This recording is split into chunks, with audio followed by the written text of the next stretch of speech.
At first glance, The Transporter looks like a very simple movie. There's a tough guy, fast cars, clean suits, and plenty of well-choreographed violence.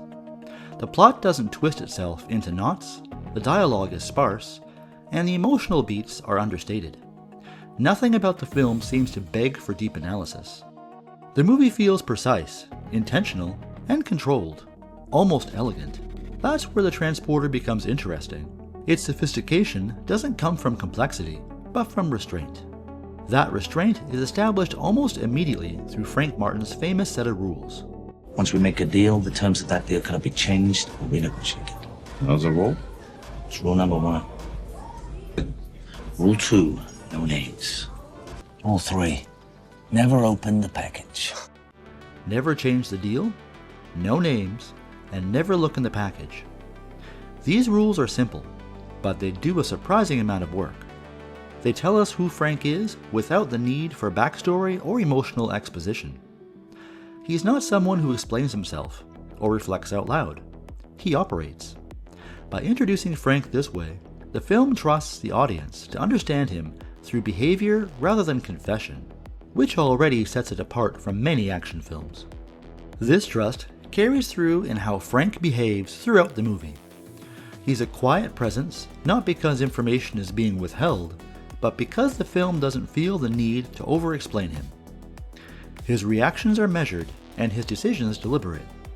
Small gestures, a pause before agreeing to do a job, a look of irritation when a rule is broken, offer insight into his mindset without slowing the story down. These moments feel natural rather than symbolic, as if the film is simply letting the character exist. This approach aligns closely with the style often associated with writer-producer Luc Besson, where visual storytelling frequently takes priority over heavy dialogue.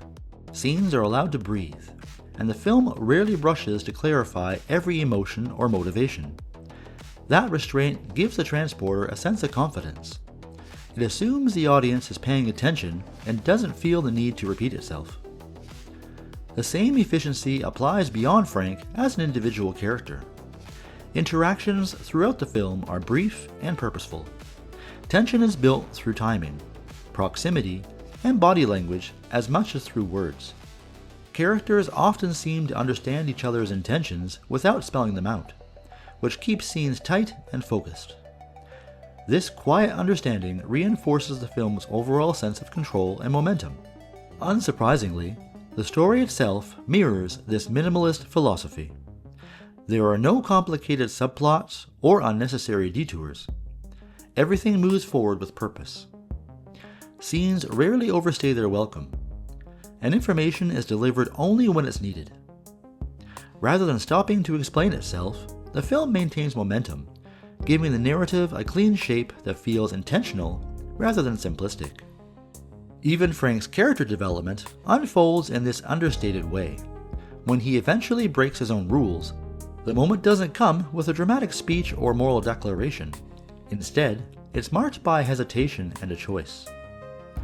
The significance lands because the film has been consistent about who Frank is and how he operates.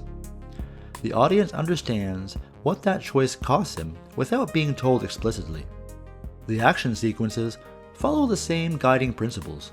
Instead of chaotic editing or excessive camera movement, the fights are clean and readable. You can always tell where Frank is, what he's doing, and why. His fighting style feels practical rather than flashy, revealing character just as clearly as dialogue would. When he uses everyday objects as weapons, it feels less like a gimmick and more like a natural extension of how he approaches the problems. These scenes are also notably restrained in their presentation. There's very little talking during fights, no taunts or unnecessary commentary. The focus stays on movement and outcome, keeping the action grounded and purposeful. Violence never feels indulgent. It feels functional, reinforcing the film's broader commitment to efficiency and clarity. Visually and sonically, the film supports this restrained tone. The environments are sleek and uncluttered, much like Frank himself. His home is orderly, his car immaculate, and his appearance carefully controlled. These details communicate character quietly, without calling attention to themselves. Even when chaos erupts, Frank remains visually composed, and the camera mirrors that control by staying calm rather than exaggerated. Sound works the same way. Music maintains momentum without overwhelming scenes.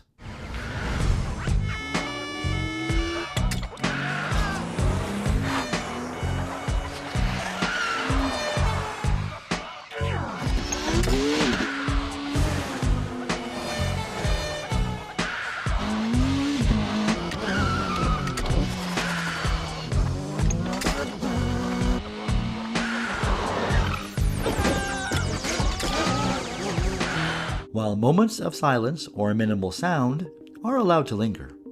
Together, these choices keep the focus sharp and the tension grounded.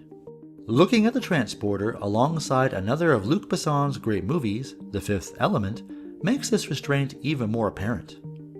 Where The Fifth Element embraces excess through bold color, eccentric characters, heightened performances, and constant sensory stimulation, the transporter does the opposite.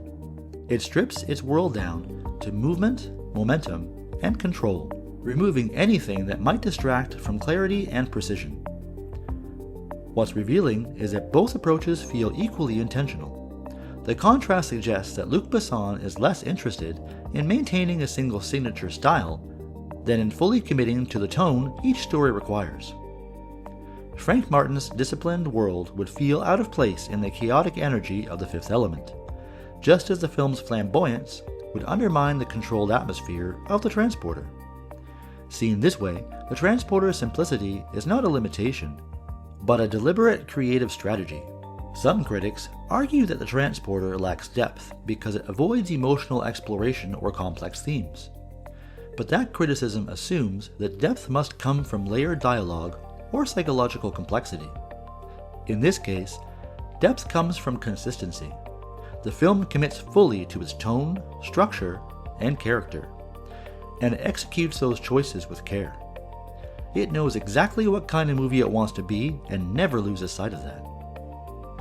In the end, the transporter earns its sophistication by doing less, not more. It avoids excess, trusts its visuals, and keeps storytelling focused and controlled. Its simplicity is not accidental or lazy, it's deliberate. By stripping away unnecessary dialogue and narrative clutter, the film allows form, movement, and presence to take center stage. And in doing so, it proves that a movie doesn't need to be complicated to be carefully made, or allowed to leave an impression. We make a deal, the terms of that deal cannot be changed or renegotiated. Frank Martin is the best in the business. 75,000, half now, half on delivery. He never made a mistake until today.